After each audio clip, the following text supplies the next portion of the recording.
Winston Churchill said that. A very wise man. And this man and every man in Pakistan, they want to buy the Indian. Why? Because they are not Muslims. If India is a Muslim country, oh, take Kashmir. Who care? That's the whole story. This is not a war about land. This is a war. The motive of it is religion. And all the stupid, ignorant people, they think it's about a land. Those Muslims don't care for a land. They care for one thing, religion. But by the way, they are not religious. They are not. Nobody follow Muhammad. Like how many Muslims in Pakistan take shower with dead dogs and women blood from period and stinky garbage? Nobody. You know? Nobody.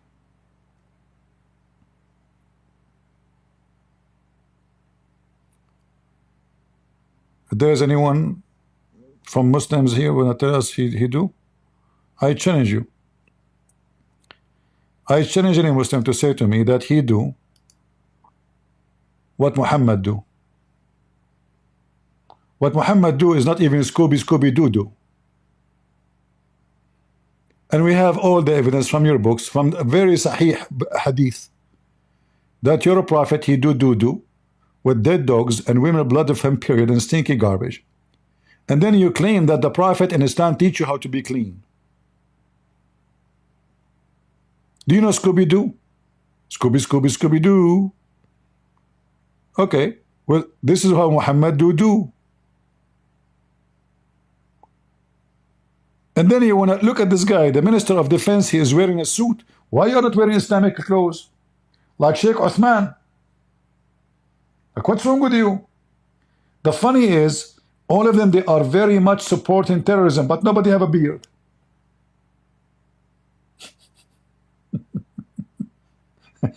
If you notice, what is the name of the previous Prime Minister of Pakistan? I forgot his name. He is in jail now for corruption and child molestation. I mean, the list of crimes is endless. He have no beard. Allahu Akbar. Prophet Muhammad, police be upon him, he said. I mean, this guy, he keeps saying Prophet Muhammad, but he and his family, they are the last one even to be considered Muslims. And look at this guy. He's wearing a suit like the Western, a tie.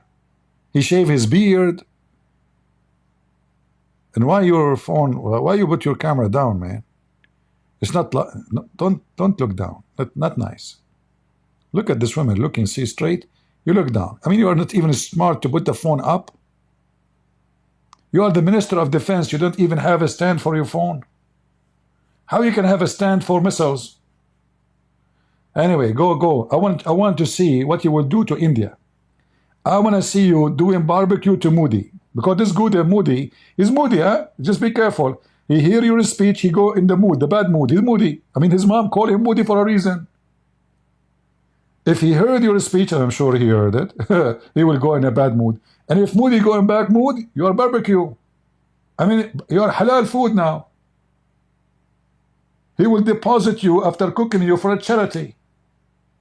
You are lucky the Hindus don't eat meat. Otherwise, they will eat you alive. Continue what you want to say. For it, any eventuality which takes place in next 1 or 2 or 3 or 4 days or week or 10 days, we'll retaliate and we'll react to that, in kind. Inshallah. Inshallah. How will you respond if... The most important thing he said, inshallah, And inshallah, Abdul, do you remember how many times India attacked you and you did not dare to attack back, inshallah? In the Middle East, we have a very magical word. You call the electric company, says hello, assalamu alaikum, wa alaikum assalam. The electricity is gone. Oh, don't worry, we are going to fix it, inshallah. If you heard this word, that means it's going to fix maybe for the coming week or 2 weeks. There is a guy, he took a picture of himself when he was young in the street in front of his house. There's a hole in the street. He took a picture, he was like maybe 9, 10 years old, a kid. He took a picture when he is 35, 36 years old in the same place. The hole is still there. So more than 25 years is gone, and inshallah we will fix it. So imagine you take a picture of yourself next to the hole in the middle of the road when you are 9 years old, and then you take a picture when you are 35, 36 years old, and the hole is still there. Do you know why? Because the whole country run by inshallah. When we are going to have a job, brother? Inshallah tomorrow. Inshallah. Okay, what about the electricity is not coming? Inshallah, we will keep electricity like this because we want you to celebrate the Christmas. We. Inshallah. So he said he will retaliate, inshallah. I want to see, inshallah, how that will help you. Inshallah. I'm sure that Moody now is terrified, especially you mentioned Allah name. Say it again, what you said. Of week or 10 days, we'll retaliate and we'll react to that, in kind, inshallah. How will you respond if India does launch a series of airstrikes? We will measure our response to whatever is initiated by India according to that. I can like see how you will respond. I think you will stop watching India movies. You will not watch in bed with your wife Kama Sutra. You will be caught all porn coming from India. You will start watching different porn, different country. Andrew Tate, as an example. I mean, obviously, you are going to retaliate. I'm sure. I'm very sure. It would be a measured response. If there is an all-out, attack or something like that, then obviously there will be an all-out war. And if it is something... And that's what I wanted to get to. We're talking about two nuclear powers. Should the world be worried about this moment? Yes, I think so. The clash between two nuclear powers is always worrisome. Are you... You made me worry, brother. Abdul, the nuke you have is from the museum time. I mean, you Muslims, you send your engineer to America, and those stupid Americans, they teach your kids how to make nukes. We know that. However, your nukes is useless. It is from, it's not even now considered as a grenade. So, in fact, I believe strongly, those small countries who have nukes, they are more in danger than the countries who don't have it. Because when war break, your enemy who have nukes will not even give you a chance to breathe, because they knew you have a nuke. So even you cannot destroy them, kill them, finish them, they will not give you a chance to use it. So speaking about your nukes is not for your benefit. In fact, this is your enemy. Your own nukes will be the most danger built inside your house. It's like you're having a bomb inside your house and the tick-tock is working. Tick-tock, tick-tock. It can explode you. So when you mention the nukes, and India have way more powerful arsenal than yours, don't be surprised then if the Indian nuke you first. If they knew that you are serious, if they decide, if they are convinced that you are going to use nukes if we attack you to retaliate for what happened, trust me, they will nuke you first. Why not? Who's going to cry for you? Hamas? Even Saudi Arabia is kissing the ass of India. They need them. Nobody needs Pakistan. Nobody. Who needs Pakistan? Anyone need Pakistan? You let me know if anybody needs you. Are you expecting then all-out war? And how do you think the world should react and respond? I think the world, the attitude which has been adopted by India over the years, repeatedly, especially since the takeover by BJP, the power in Delhi, these things are taking place with quite frequency, you know. So this is something which world should be, you know, focusing at, because there are the two nuclear powers in the subcontinent. And if things get wrong, there could be a tragic outcome of this confrontation. What message do you have to Delhi?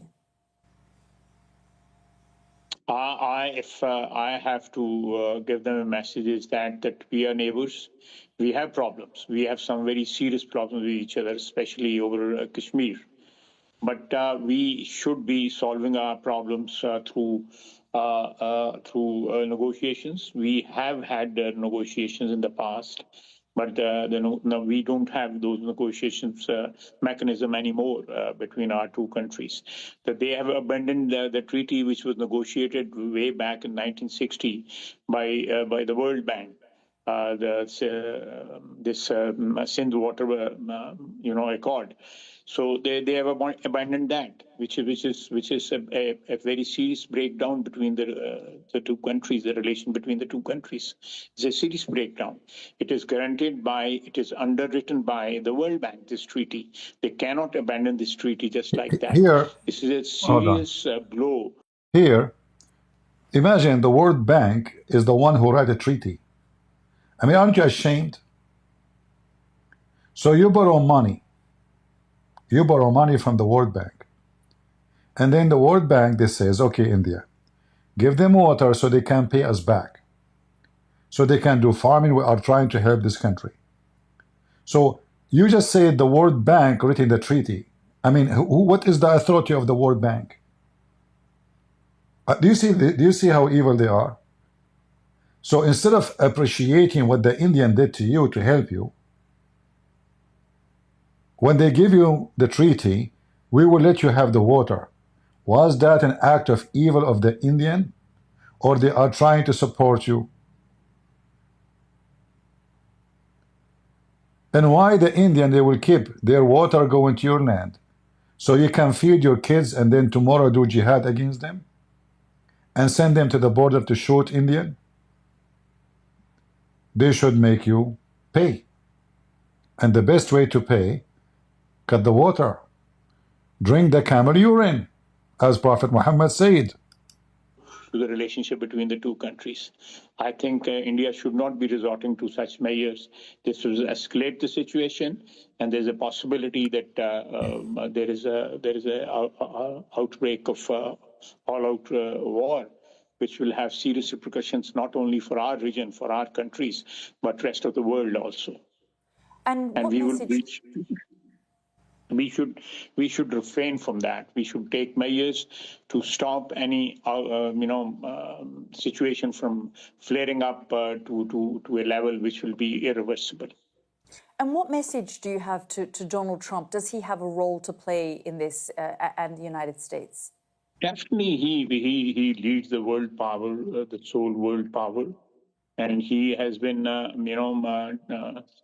talking to different parties in different flashpoints all over the world. And this is also a flashpoint in this, which has two nuclear powers daggers drawn with each other. I think the attention of the world should be drawn to this this situation. And if the world power can intervene and there's some sort of sanity can be brought to this situation, it will be good. Otherwise, if there is an initiative by India, we'll respond in kind. We will not have any option. Have absolutely no option. All right. So he said he have absolutely no options beside attacking back. But we know that this is absolutely false. We know that this guy, he knew how limited he is. He knew that Pakistan is on the verge of collapse. The economy is bad. You know, for how many days you can go to war? 2 days, 4 days, 5 days? War is extremely costly. not only casualty, but financially costly.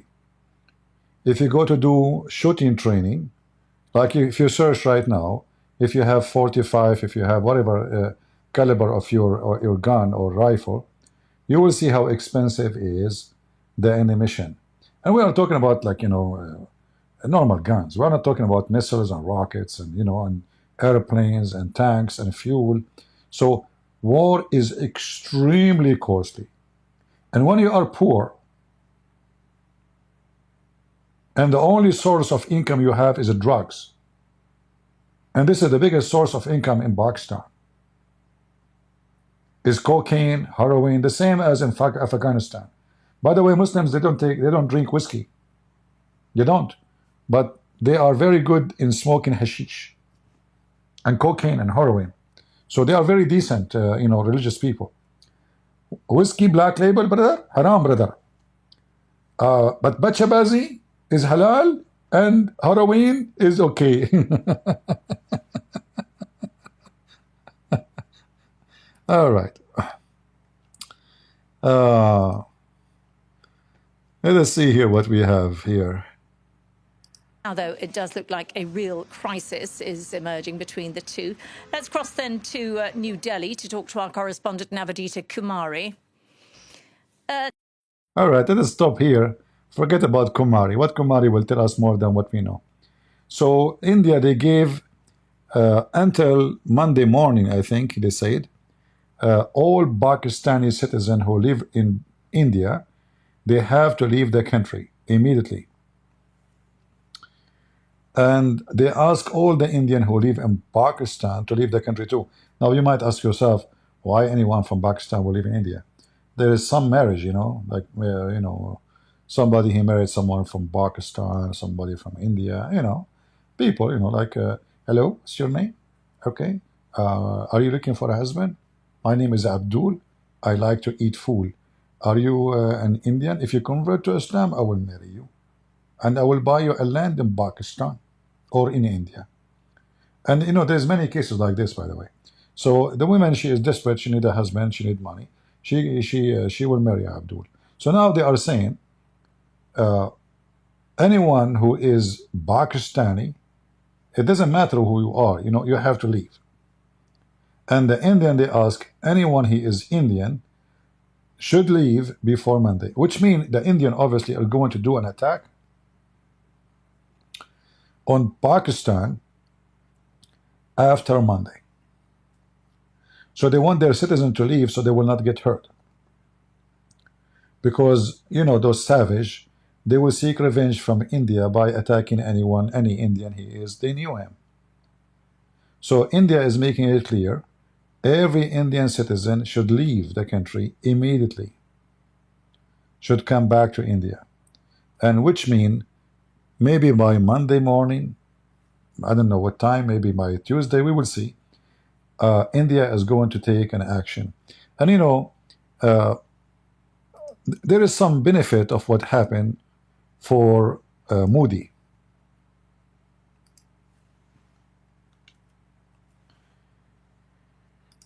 You see, the party of Modi is a Hindu party, religious, and they are nationalist.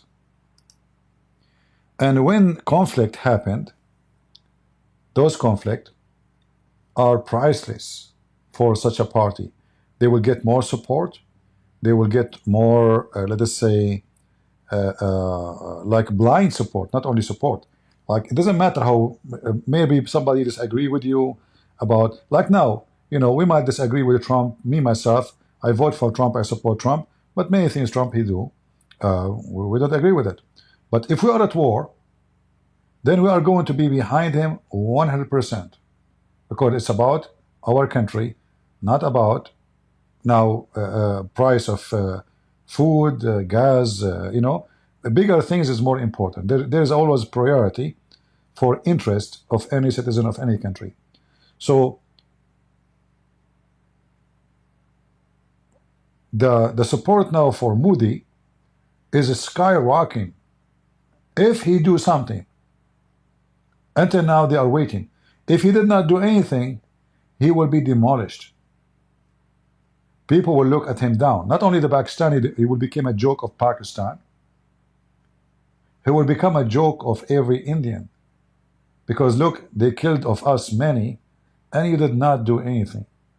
So now Modi, he have to do what will make him look like a hero, not like an idiot coward. So I believe that India don't have a choice too.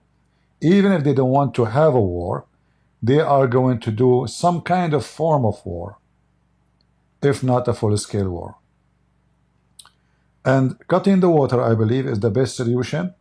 If I am in charge of India, I will cut the water immediately. I don't know if they are capable of doing that. If they have, you know, I don't know if they can like change the flow of the water, how they can do it. I'm not from that area. My dad did not hijack any airplane in that area, as I remember. So I don't have a full study of it. So we will see what Modi will do. But I say he have no choice except to do something. He have no choice. If he did not respond, his people will look down at him, and people of Pakistan will disrespect him too. Like the worst is to get disrespected by your own people and your enemy. All right? And this is why I believe he have to do something, and he will, you know. We don't know how big it's going to be, but I'm sure from one thing, Pakistan are not capable of responding at any attack of India. They are very weak. Whatever this guy he speak about arsenal they have, nukes they have, is just a joke. Because those weapons nobody can touch. He will not even dare to get close to it. Because that will be the end of Pakistan. It's not a war. You see, the second you use nukes, Pakistan will be burned. You might be able to kill 1 million, 2 million from the Indian, but India is a 1.5 billion. I don't know what the population now. The Indian people, they don't watch TV and they make a lot of babies. So if you kill 1 million of India, what is that? Yeah, not a big deal. Yeah, the country will keep going fine, as if they lost nothing. 1 million, 2 million. But then what would happen to Pakistan? You can imagine. So the consequence, when this guy he speak about he will respond and Pakistan will respond, I laugh. Because we know they are not capable of winning any war. Before we finish, somebody keep asking why I am not talking about the death of the Pope. What I will talk to him. The guy, he went to his grave. Should I follow him? Talk to him? The guy is gone. Thank God. He's an idiot. We pray that the Catholic, they will have a good person, a really Christian in the office, which I doubt. Because I believe all those who they are in the Vatican, they are a mafia. They will not allow any good Christian to be in charge. I hope I'm wrong. I hope I'm wrong. But my wish is that the Catholic, they will have a really Christian conservative, a biblical person, a person who follows Jesus. He is not politically correct. He is not ashamed to say what the Bible says. He says things as it is. If this person become a pope, I don't know what his name, who care? I will support him. I will defend him. I will like him. But we don't want a scumbag like the one who passed away, who say all religion lead to God. That's false. That's absolutely false. The Bible is so clear. Jesus said, not just the Bible, that he is the only way, and no way to the Father but by me. So we don't want somebody to teach heresy, false teaching, false scriptures.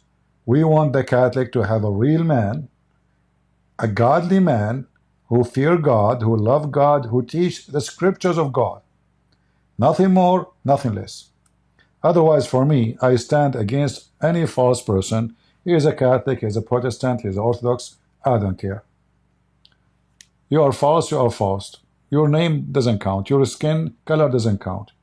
You are white, you are black, you are Asian, who care? The Lord, he says that from their fruits you shall know them. Show me your fruits, I will tell you who you are. Don't show me your color, I don't care. Don't show me your language, doesn't matter. Fruits is what only does matter. And the fruit of Christ is very clear. And anyone who bring other than the scriptures, the Bible says, let him be accursed. So anyone who brings scriptures and false teaching is not with the Bible is a cursed person, and he will go to hell. For he is deceiving and lying to millions and hundreds of millions. You see, when you are publicly speaking, you have responsibility. Because then, not only you are deceived, you can be deceiving others. Because now you became popular. So what if I am a pope, and there's more than 1 billion human beings listen to me, and they consider what I say seriously? And there's people, poor people, they are crying because the Pope died. I'm crying from happiness. Thank God he's gone. Thank God he's gone. One of you, he said to me in Patreon, are you, I mean, why you are saying thank God? You like when somebody get hurt? Well, first of all, when God, he take your soul, is God hurting you? That is very stupid statement, because my soul does not belong to me. So every day, millions of people die. Is God hurting them? No. Every day. You don't own your life. Even your body does not belong to you. So God, he take what he gave. This is number one. Number two, are you saying to me, I prayed that the Pope will go and God listened to me to hurt him? That means a bad person, because God will not answer any prayer unless it is good prayer. Correct? And yes, I never prayed for anyone in my life to die. I prayed for this Pope to go, because he is hurting the church, he is deceiving people, deceiving Christians specifically, and this is evil. I don't pray even for my worst enemy between Muslims to die. Never did. But I did pray for this faithful Pope to go. So we are glad he's gone. And actually, I mentioned that I prayed for his. I mentioned that maybe a week before he died. Correct, guys? Go watch my videos. I did. Yeah. And the Lord answered my prayer. And by the way, I have other prayer I made to the Lord always. I say, Lord, don't make me live long. So you see, I'm not trying to hurt myself, but I am not too much attached to life.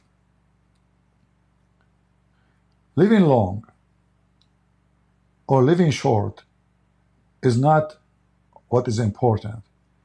What is important is what you did in that life. Jesus lived 33 years in this earth. He changed the world. People live for hundreds of years, thousands of years. Like if we go in the Old Testament, we will see. But 33 years, in fact 3 years only, changed the world. So you have a long life when you have a lot of fruits. You have short life, very short, when you have zero fruits. So the less fruit you have, the shorter your life was, because your life was a waste. So if I ask you right now, what was the accomplishment of this Pope? Kissing the Quran? Or saying that we worship the same God like Muslims? Or saying that Muhammad is Abrahamic? Is that the accomplishment? All of it is a heresy, and according to the Bible, he will go to hell.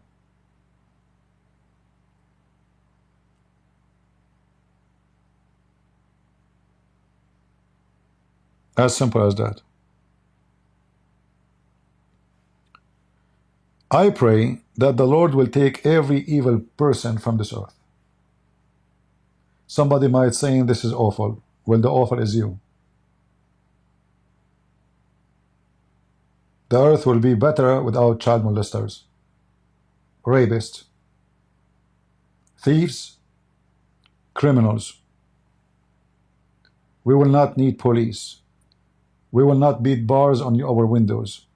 We will not be fearing walking in the street in dark. We don't fear animals.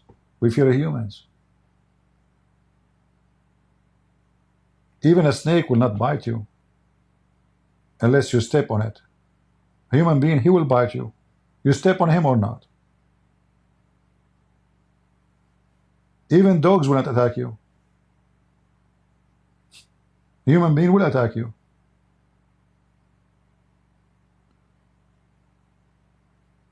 A human being is worse than animal, as we see what's happening now in India and Pakistan. A person, he stopped a bunch of people in a bus. He grabbed the women, the children, the men, put them on the floor, and he shot them. Why? Just because they are Hindus.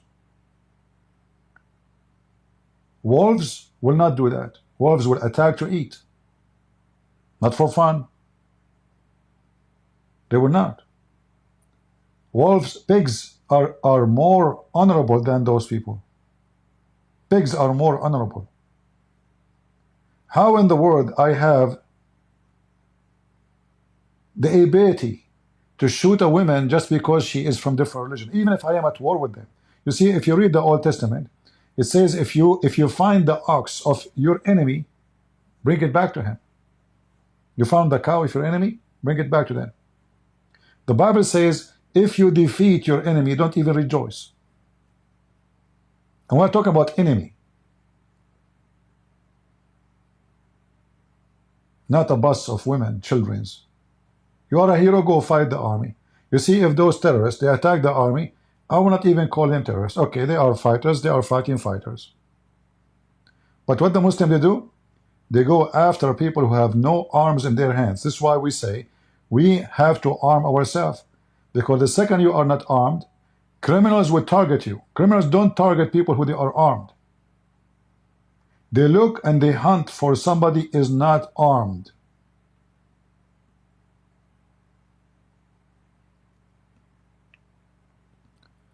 Why a criminal will enter a house? In this house there is 5-6 guns. So most likely they will make many holes in his butt before he can even accomplish his mission. So he will go and find a house where nobody is armed, and this is what they do.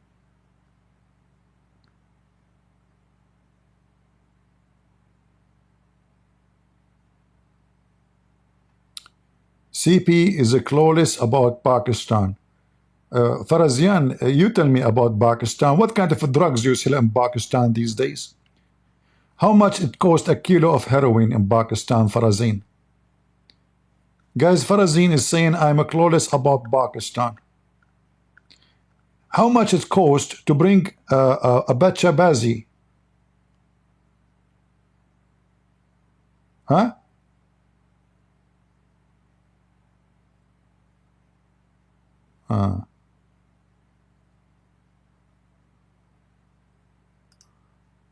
You want to explain to me, Farazin? What is the price for Bacha Bazi boy in Pakistan these days?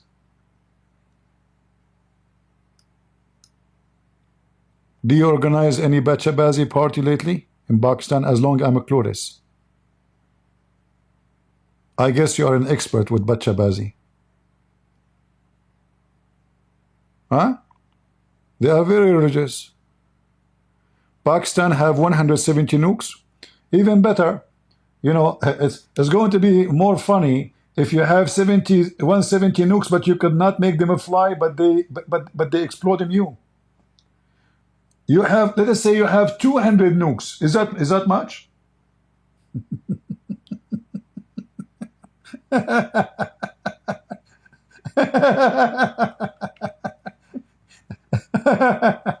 You know, this is stupid. He thinks that Pakistan is strong because they have 170 nukes. You made me just laugh. Hold on.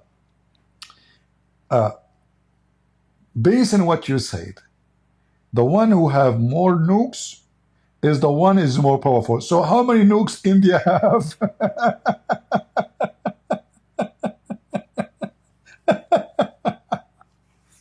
My friend, you don't even have electricity. You don't even have money. You don't have food to feed your people. Your nukes cannot even do anything. You cannot even go to war. Before you touch your finger in any nuke, you will be burned. You better pray to Allah and Muhammad, peace be upon him, that you will not get close to your nukes, because even the American, then they will burn you before you use it. Do you think your nukes can be used? Those are a joke. In fact, those are your enemy. Because now, India, they have excuse to use their nukes on you.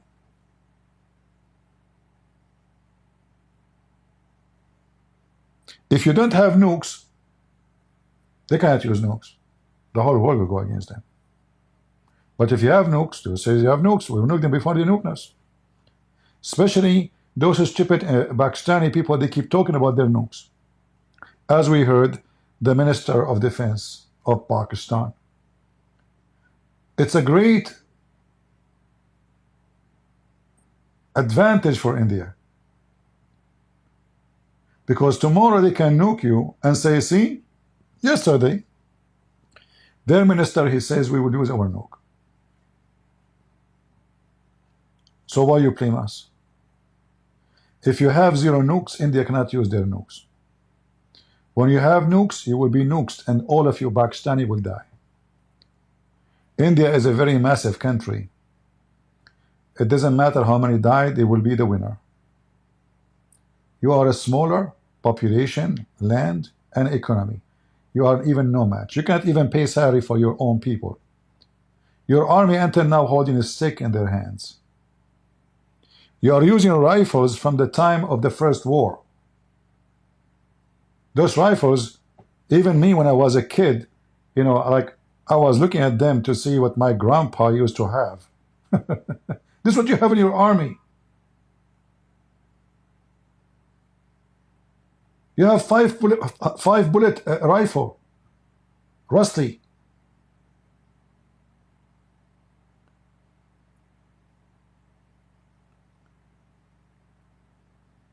India is selling weapons to many countries around the world.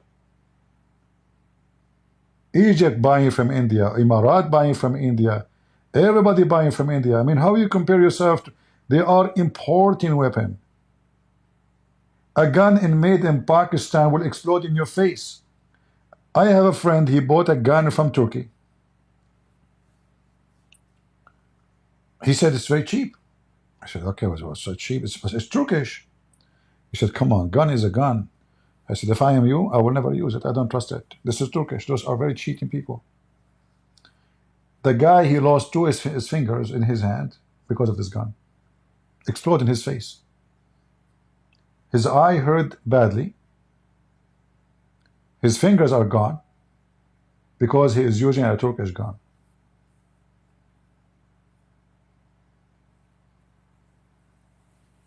So don't tell me you have nukes. That is your enemy, not your friend.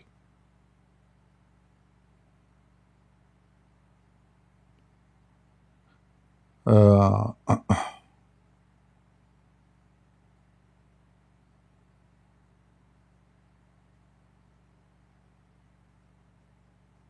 I mean the army of Pakistan is horrible. I mean this is not an army. And not only that, the army, the country is very much divided. There's many ethnic problems, Pashtun and etc., and you know, gangs and tribal war. So the whole country is there's no country. So not only Islam is a big problem in the country, there's ethnic problem, division problem, political problems, economic problems. I mean, and not only that, they are hit by natural disaster every year. Like if we check the flood happened in Pakistan in the last 5 years, you will see the disaster, how massive it is. Until now, there's millions, they have no houses. Until now. So imagine you want to go at war with India. They will make you shish kebab. literally. So Abdul, you better pray to Allah and his Prophet Muhammad, peace be upon him, that you will not go to war with India. Otherwise, they will make you curry. I'm warning you. You will become their curry and they will barbecue you. Even though the Indian Hindus, they don't eat beef, but you will become their beef.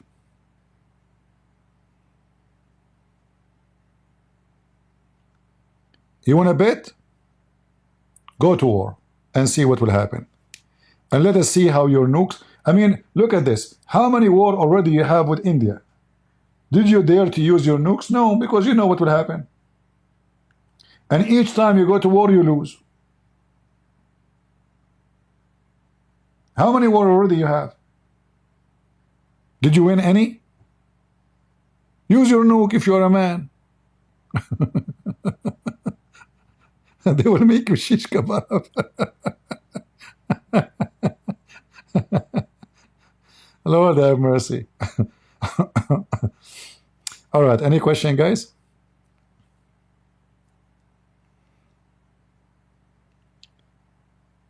And don't worry, Christian, I'm not going to join the war with against Pakistan, because I think the Indian, they have enough population to do so. Any question? If you have any question, I can give it right away to Prophet Muhammad. He know anything.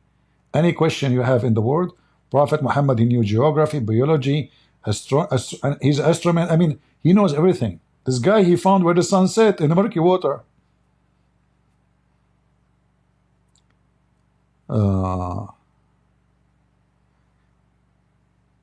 One of those 28 people was a Christian.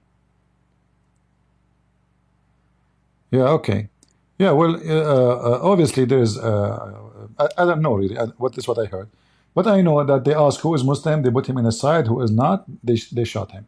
So you are saying one of them is a Christian, okay. You know, he's a murderer. And those 30, they killed him. I believe that Modi, he have no choice except to spank Pakistan heavily. And I want Modi to leave his 5 fingerprints in the ass of every Pakistani, so they can learn that when you attack your neighbors, you will pay. When you stop civilians, you coward, and shoot them in the head, you are a coward. You are not a man. What about you go and fight the soldiers? And then nobody can say you are a bad person. Fight the soldiers, go. These soldiers, they have guns. But you are a coward. You are a son of Muta. You have no dignity. You want to fight? Fight.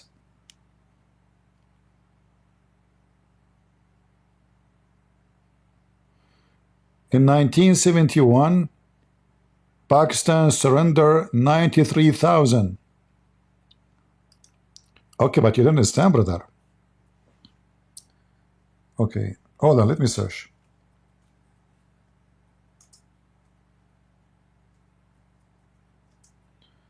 How many thousand?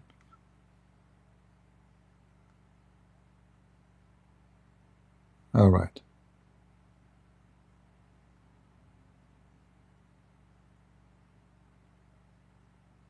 $93,000.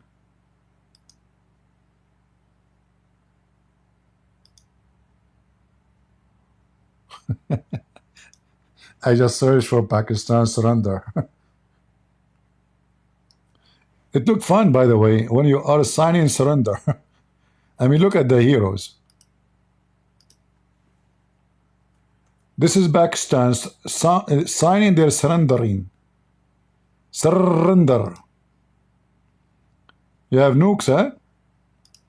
And those are your guns? Potato? Huh? Heroes. Look at the Pakistani. 93,000 Pakistani soldiers surrender. Heroes, heroes, brother, heroes.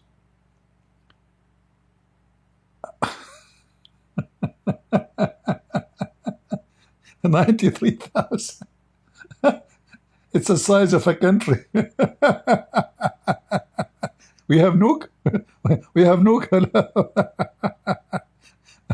But shake hands, we surrender, okay?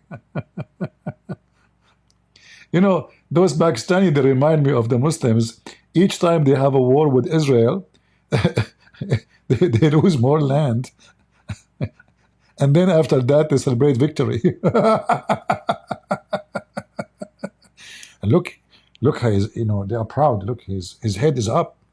He just surrendered. I'm proud to be a Pakistani. I surrender all my guns. And like the Indian, they can have all the funds. And because I'm so proud Pakistani, I'm so proud to be an idiot. And I think I have nukes, so I will nuke myself.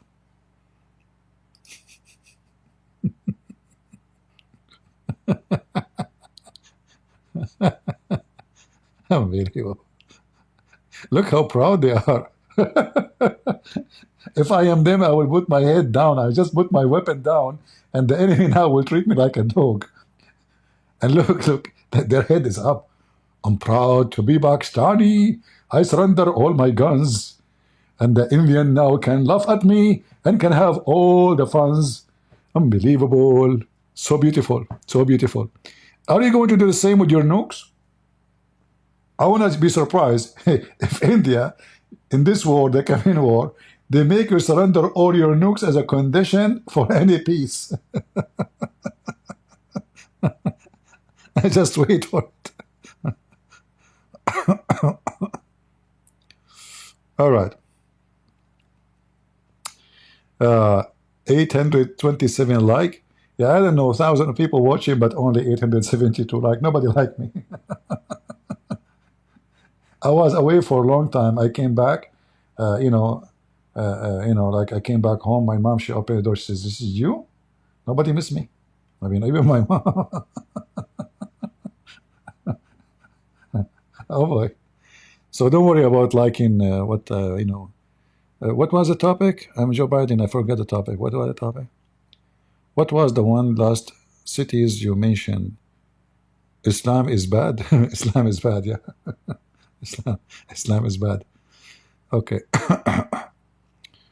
All right. Anything else? You love me? You have no idea what you are in love with. I feel sorry for you.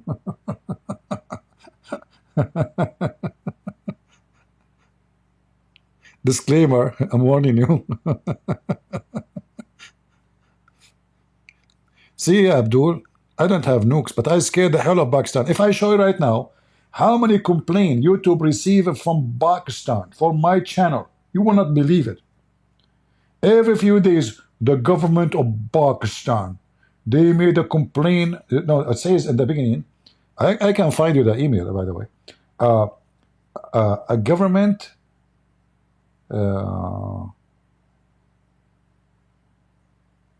like in the beginning, it doesn't say Pakistan, but then we go down it says, so your video based on this, your video is banned in Pakistan. So imagine this government. They are worried about my videos. You have 170 nukes, as you said, and you are watching Christian Prince videos. So if a country is terrified of a channel like my channel, small, how many 100,000 they were? You have 170 nukes, yet you are terrified because of my videos. This is telling me how much weak you are and how stupid you are. Instead of being busy, fixing your problems, feeding your people, building schools, fighting your own terrorism, because every one of you is terrorist, you are worried about Christian Prince channel. Huh? The government of Pakistan